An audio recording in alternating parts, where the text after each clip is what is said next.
La Navidad con los años se ha transformado en muchas cosas.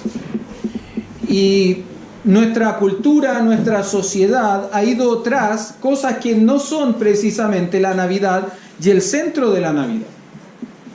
Si usted piensa, hoy día el mundo corre tras regalos, comida, bebida, ropa nueva, fiestas.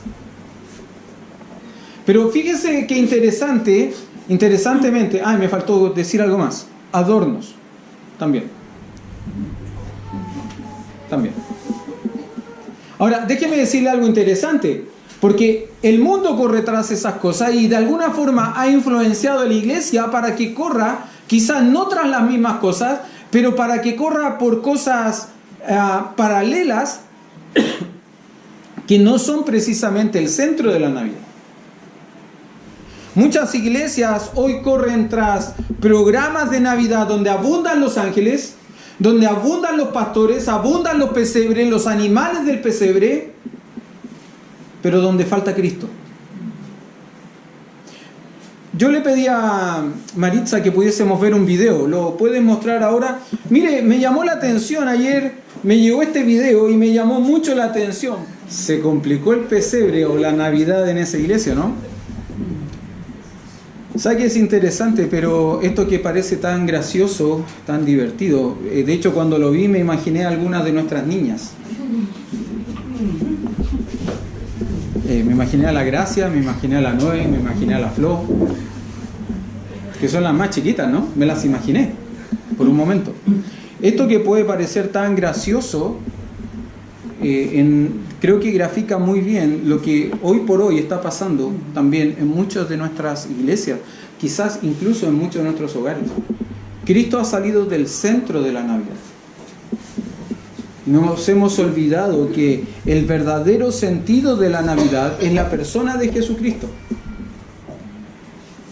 Sin ponernos de acuerdo con hermano Miguel, hoy él leía una porción, un pasaje de la Biblia en Mateo capítulo 1. Le invito a que busque esa misma porción, Mateo capítulo 1, y vamos a leer desde el verso 18 hasta el verso 25, el final de este verso. Y vamos a considerar hoy día juntos algunas cosas que me gustaría pensar con ustedes para llevarles a meditar y a pensar si Jesucristo es el centro de su Navidad o no lo es. Mire lo que dice Mateo capítulo 1, verso 18 en adelante. Lleva por título en nuestras Biblias el nacimiento de Jesucristo. Y dice así: el nacimiento de Jesucristo fue así. Estando desposada María su madre con José antes que se juntasen, se halló que había concebido del Espíritu Santo. José su marido, como era justo y no quería infamarla, quiso dejarla secretamente. Y pensando él en esto, he aquí un ángel del Señor le apareció en sueños y le dijo: José, hijo de David, no temas recibir a María tu mujer, porque lo que en ella es engendrado del Espíritu Santo es: dará a luz un hijo y llamará su nombre Jesús, porque él salvará a su pueblo de sus pecados. Todo esto aconteció para que se cumpliese lo dicho por el Señor por medio del profeta, cuando dijo: he aquí una virgen concebirá y dará a luz un hijo y llamarás su nombre Emmanuel, que traducido es Dios con nosotros. Y despertando José del sueño, hizo como el ángel del Señor le había mandado, y recibió a su mujer, pero no le conoció hasta que dio a luz a su hijo primogénito y le puso por nombre Jesús. Hermano, ¿sabe que una de las cosas difíciles de predicar en Navidad es que honestamente no hay mucha variedad de pasajes en los cuales podamos predicar? O sea, si yo debo predicar en Navidad, voy a tomar este pasaje, probablemente voy a tomar el pasaje de Lucas el próximo año, y el año subsiguiente quizás vuelva a este pasaje, y en 3 o 4 años más voy a ir de nuevo al pasaje de Lucas. No hay muchos más pasajes que hablan de la Navidad. Esa es la verdad.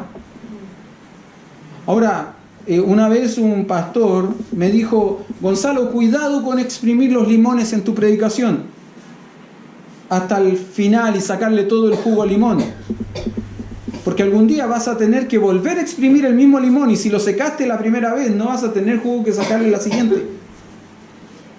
Entonces pensaba, bueno, ¿cómo lo hago? Porque quiero enseñar, quiero ser claro, pero no quiero secar el imán. Ahora, entiendo también que la palabra de Dios es viva y eficaz.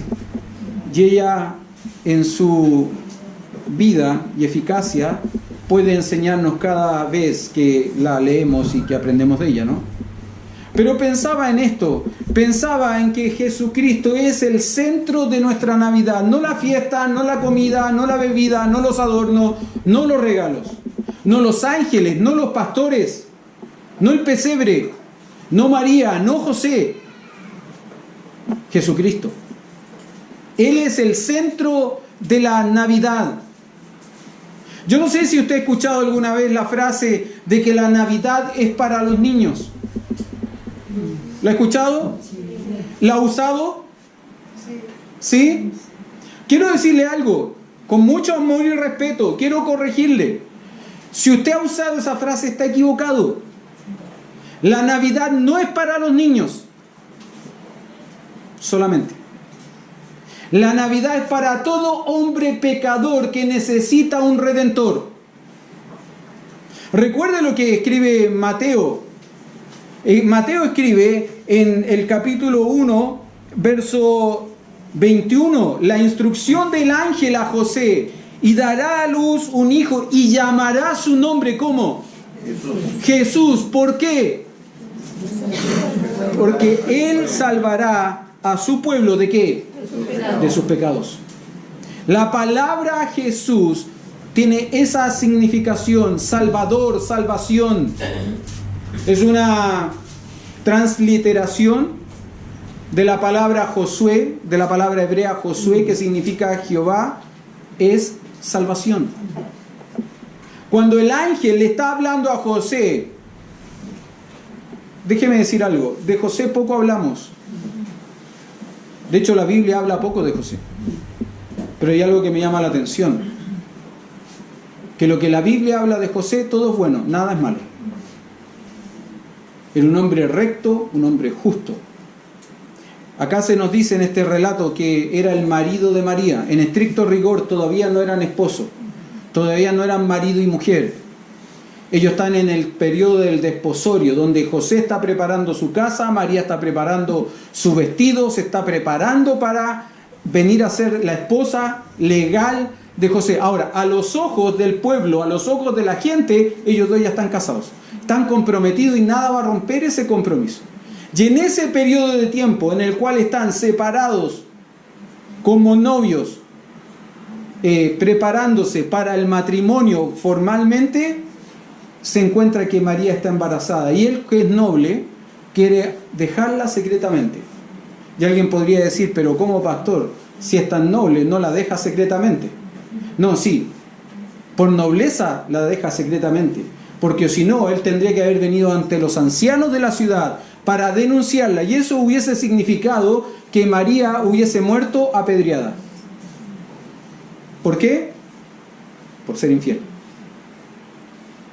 Ahora, de José poco se habla, pero es interesante. Todo lo que habla la Biblia de José es bueno, nada es malo.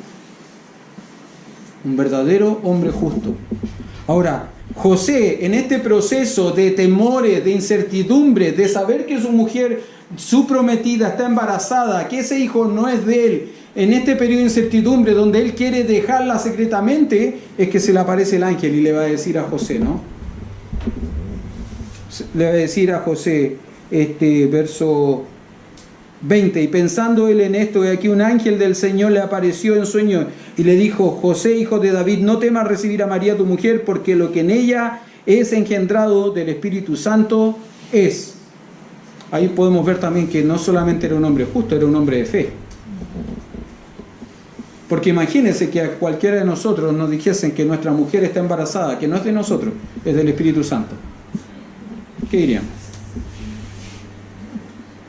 Bueno, José lo aceptó, lo creyó por fe.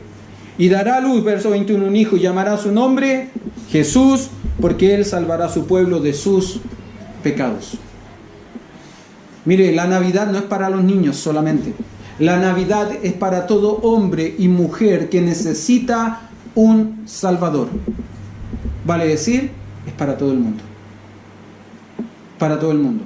¿Se acuerda que comencé mencionándole y leyéndole esta descripción de este hombre que evidentemente reniega en Navidad? Y quiero decir, él reniega, todos los años reniega. Todos los años reniega. Bueno, quiero decirle una pequeña cosa. La Navidad, hermano, necesita ser celebrada. Bueno, esta semana me llegó un comentario donde un hombre decía lo siguiente: yo celebro la Navidad por 3 motivos, y los escribí. Cristo vino al mundo naciendo en un pesebre, por eso celebro la Navidad. Aunque no estoy seguro si este es el tiempo, personalmente creo que este no es el tiempo. Y lo he enseñado en otras veces, ¿no? ¿Por qué razón? Porque recuerde que cuando el Señor Jesús nació, dice que los pastores velaban las vigilias de la noche sobre sus rebaños. Y para que eso sucediese tenía que ser tiempo de verano, primavera o verano. Y esta época en Israel es tiempo de invierno. Por lo tanto, no podría ser esta época. Esa es una razón, más bien, una razón, no sé cómo llamarla. Bueno, Cristo Jesús vino al mundo naciendo en un pesebre. Ese es un motivo para celebrar la Navidad. Segundo motivo para celebrar la Navidad, dice este hombre: Cristo murió en una cruz, fue sepultado y resucitó al tercer día, venciendo la muerte. Y ese es otro motivo para celebrar la Navidad. Pastor, ¿qué tiene que ver la Navidad con la crucifixión de Cristo y su resurrección? Mucho. Tercero, Cristo es mi Salvador, con su sacrificio me regaló perdón y vida eterna. Y ese es motivo suficiente para que yo celebre la Navidad. ¿Sabe por qué estos son 3 buenos motivos por los cuales celebrar Navidad?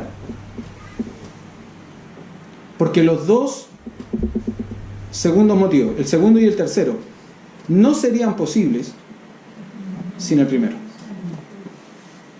Si Cristo Jesús no hubiese nacido en un pesebre o en cualquier otro lugar, si Cristo Jesús no hubiese nacido, que es el significado de Navidad, nacimiento, el significado de Navidad o natividad es nacimiento. Si Jesucristo no hubiese nacido, no hubiese sido posible que Él fuese a la cruz, que muriese, que fuese sepultado y que resucitase. Hay una razón judicial. Cristo Jesús tenía que venir como hombre, porque necesitaba morir como hombre para poder ser nuestro Salvador. Y Cristo Jesús vino como hombre en un pesebre.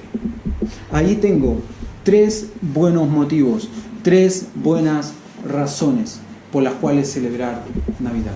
Pero quiero decirle algo, hermano. Navidad no comenzó en el pesebre. La Navidad no inicia en los campos de Belén, en un pesebre prestado. La Navidad no inicia ahí. La Navidad inicia mucho tiempo antes. Vaya por favor por un momento a Génesis, capítulo 1.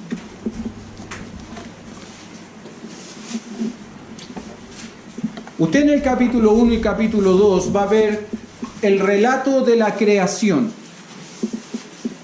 Usted en capítulo 1 y capítulo 2 va a ver el relato de la creación. En capítulo 1 es una descripción más general de la creación de todas las cosas por sus días, y el capítulo 2 es un relato más específico de la creación y particularmente de la creación del hombre y de la mujer.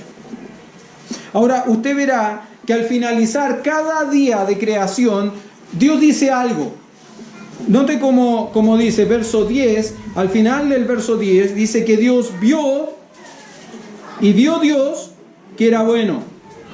Después de haber creado la tierra y los mares, dice que Él vio Dios que era bueno. Verso 12, al final, de nuevo, después de ver cómo se creó toda la vegetación, Él dice, y vio Dios que era bueno.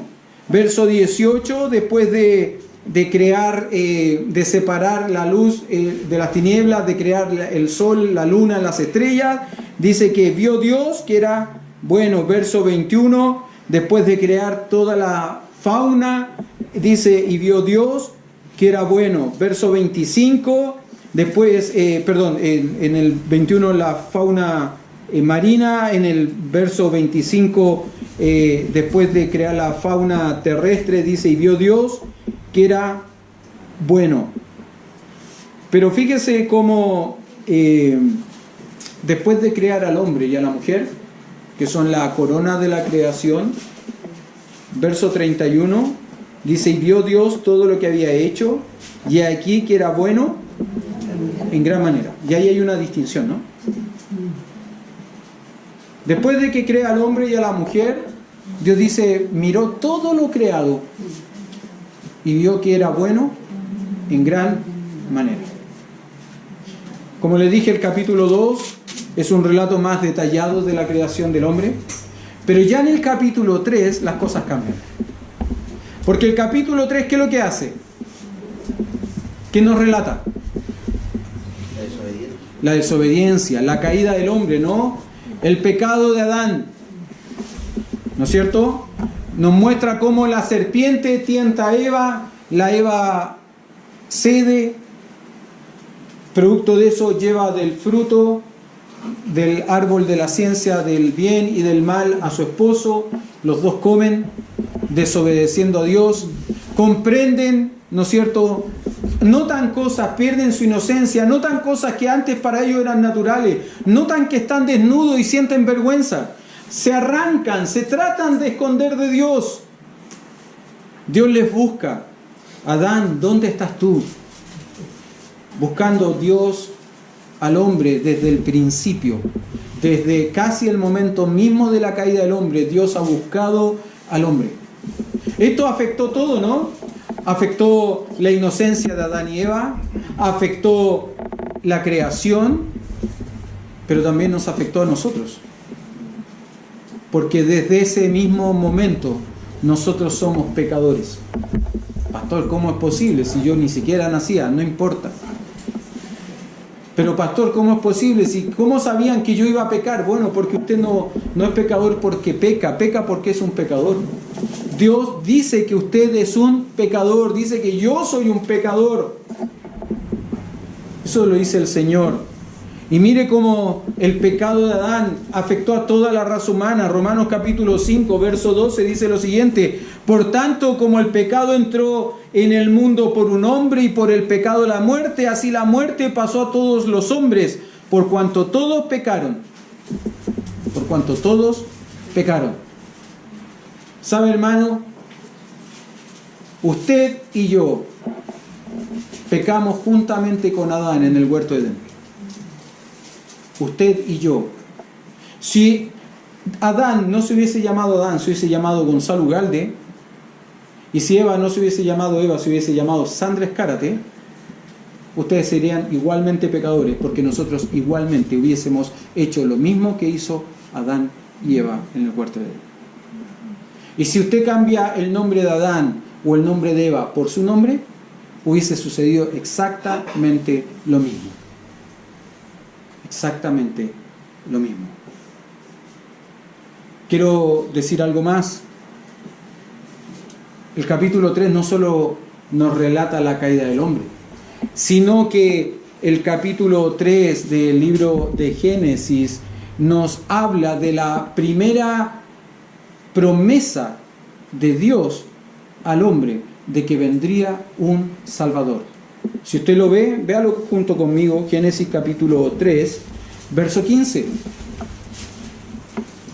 Génesis capítulo 3, verso 15. ¿Se acuerda que le dije que la Navidad no comienza en el pesebre, ni siquiera en el anuncio del ángel a María y a José? La Navidad comenzó muchísimo tiempo antes.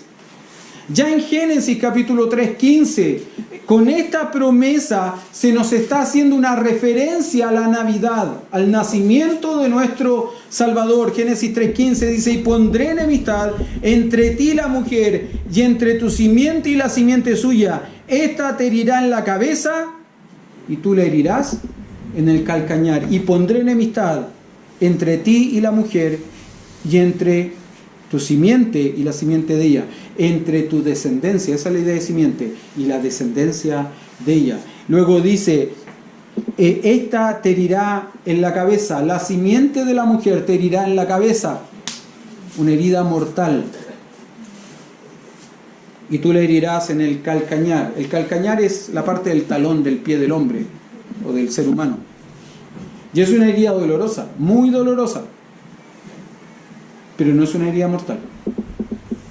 Y se está haciendo la referencia, ¿no?, por primera vez en la Biblia, a la venida de un Salvador, de un Redentor. Esta es la primera referencia a la Navidad.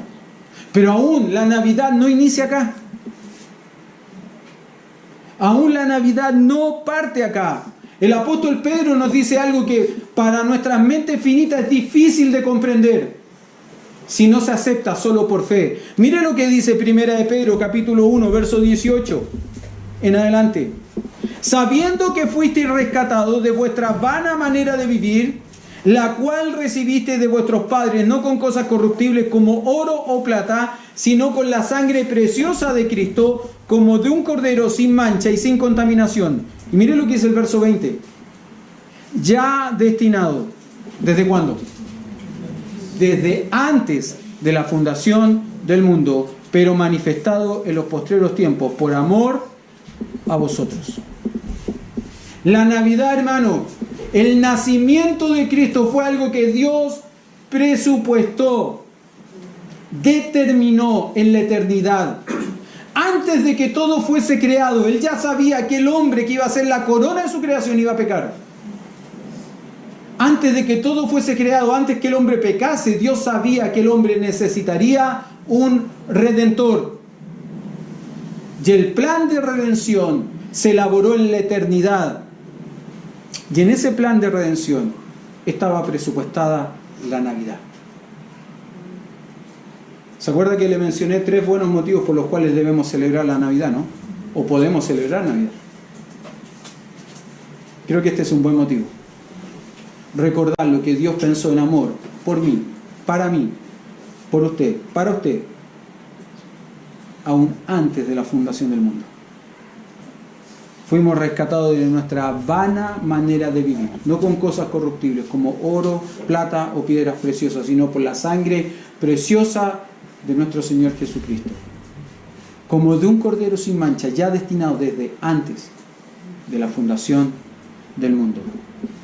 Si bien, como les decía, la Navidad o Natividad, que significa nacimiento, y en este caso es el nacimiento de Cristo, la Navidad no se inició en un pesebre, no se inició con el anuncio de un Redentor en Génesis, se inició en la eternidad, en el corazón de Dios, antes de la fundación del mundo.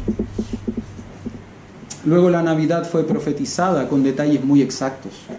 Fíjese interesantemente algunas profecías que nos hablan de la Navidad con su cumplimiento. Primero se nos dice en el libro del profeta Isaías, capítulo 7, verso 14, que nacería de una virgen. Ahora quiero explicar algo. La palabra virgen acá en el hebreo podría significar 2 cosas. Podría significar una doncella, vale decir una jovencita de una cierta edad, una joven muy joven, una doncella muy joven, pero no necesariamente virgen físicamente. Podría significar eso. ¿Ok?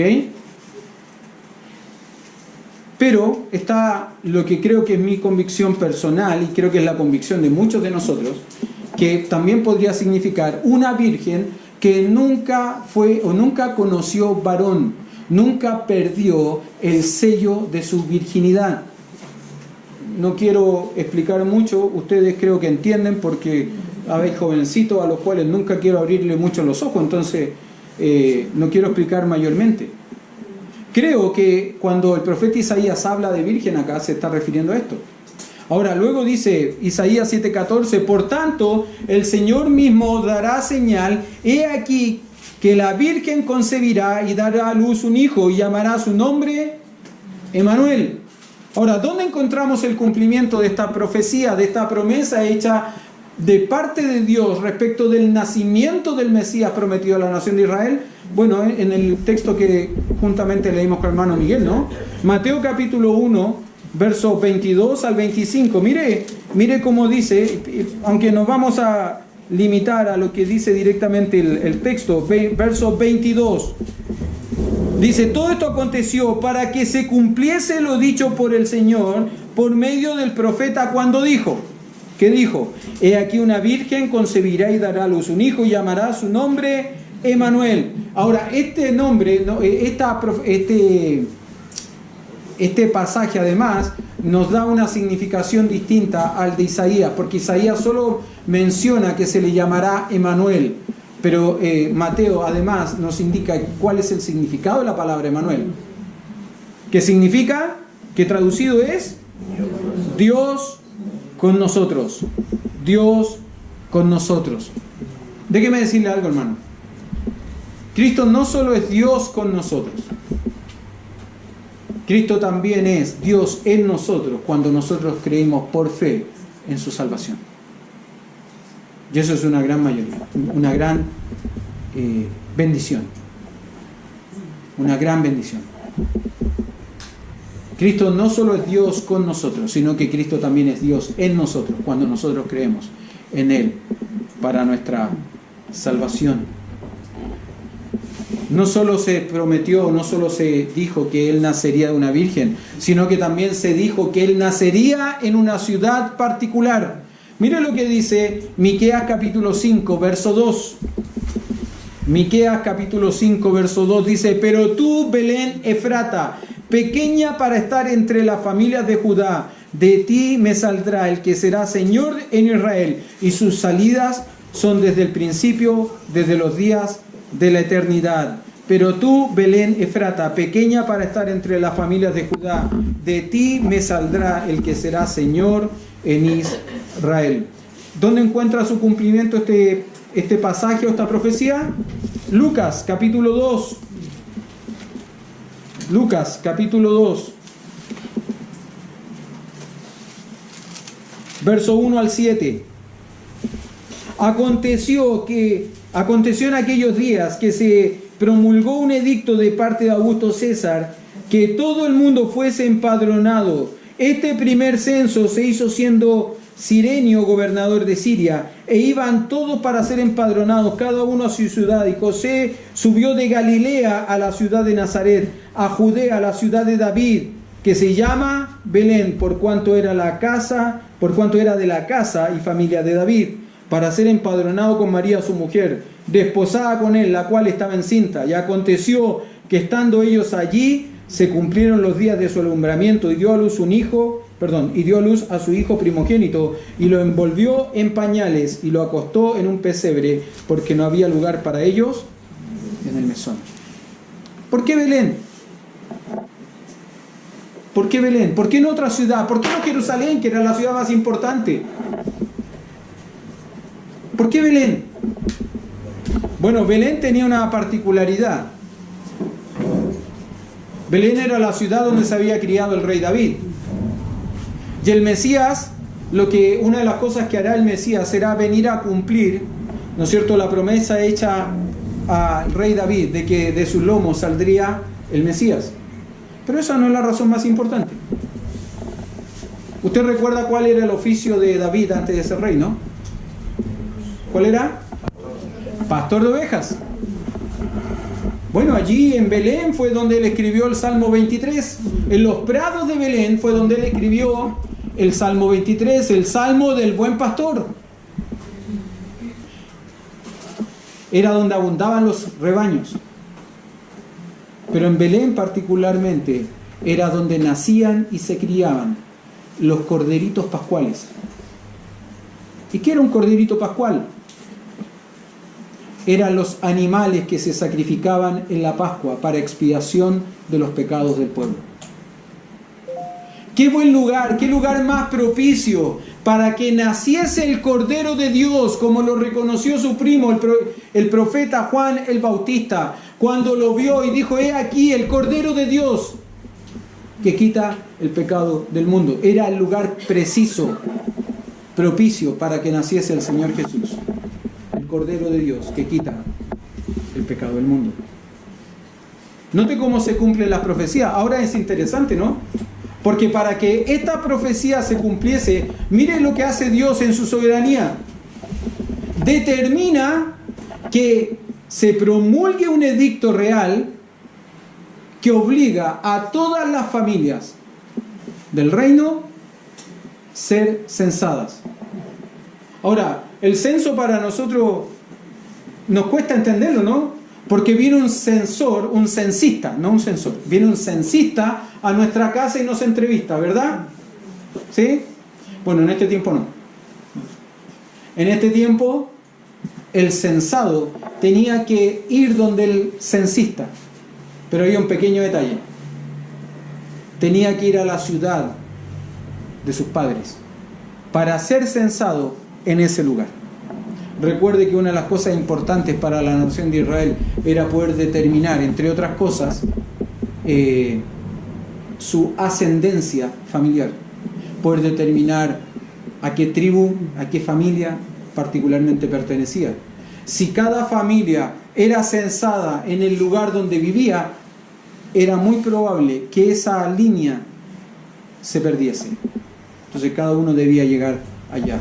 Mire qué paradojal, mire qué casual, ¿no? Justo se produce este censo, José y María tienen que ir a la ciudad de Belén, y justo cuando están en Belén, María empieza con las labores de parto. No empezó antes, ¿no? No empezó a pocos kilómetros de Galilea. No empezó a mitad de camino. No. Esperó hasta llegar a la ciudad donde el profeta Miqueas había dicho que nacería el Mesías, el Salvador. Otra cosa importante que se profetizó respecto del Señor Jesús, su nombre.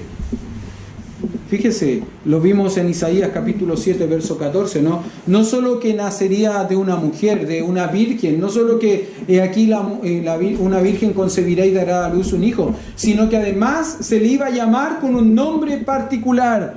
Su nombre sería Emmanuel, que significa Dios con nosotros. Y vimos el cumplimiento en Mateo capítulo 1, verso 23, donde dijimos que no solo se nos dice que él nacería y se le pondría por nombre Emmanuel, sino que además se nos dice el significado de ese nombre, Emmanuel, Dios con nosotros. Y como les decía hace un ratito atrás, no solo es Dios con nosotros, también es Dios en nosotros. Hermanos, mi interés hoy día, sinceramente, no es en ningún caso desanimarlo a celebrar Navidad. En ningún caso mi ánimo es desanimarlo a comprar un regalo tal vez para alguien que usted aprecia, para alguien que usted quiera, quizás para sus hijos. Quizás, David, ¿no es cierto? Quizás. No es mi ánimo desanimar a nadie a hacer eso. No. Mi ánimo hoy día con este mensaje es solamente pedirle. Mi oración hoy día por usted y por esta semana por usted es que usted pueda volver a colocar en el centro de la Navidad al verdadero protagonista, a la verdadera razón de ser de la Navidad, que es nuestro Señor Jesucristo. Hermano, usted puede hacer otras cosas, pero nunca saque del centro de la Navidad al Señor Jesucristo.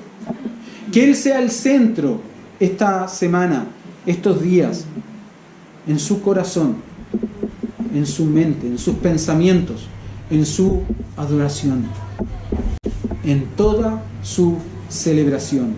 Jesucristo es verdaderamente el centro de la Navidad. 3 razones, buenas razones para celebrar Navidad. Jesucristo nació en un pesebre. Segunda razón, Jesucristo fue crucificado, fue sepultado, pero al tercer día resucitó gloriosamente, venciendo a la tumba y a la muerte. Y tercera razón, Jesucristo, no sé de usted, por lo menos de mí sí, es mi Salvador, que me perdonó y me limpió de mis pecados, dándome vida eterna. Jesucristo es verdaderamente, hermanos, el centro de la Navidad. Vamos a orar.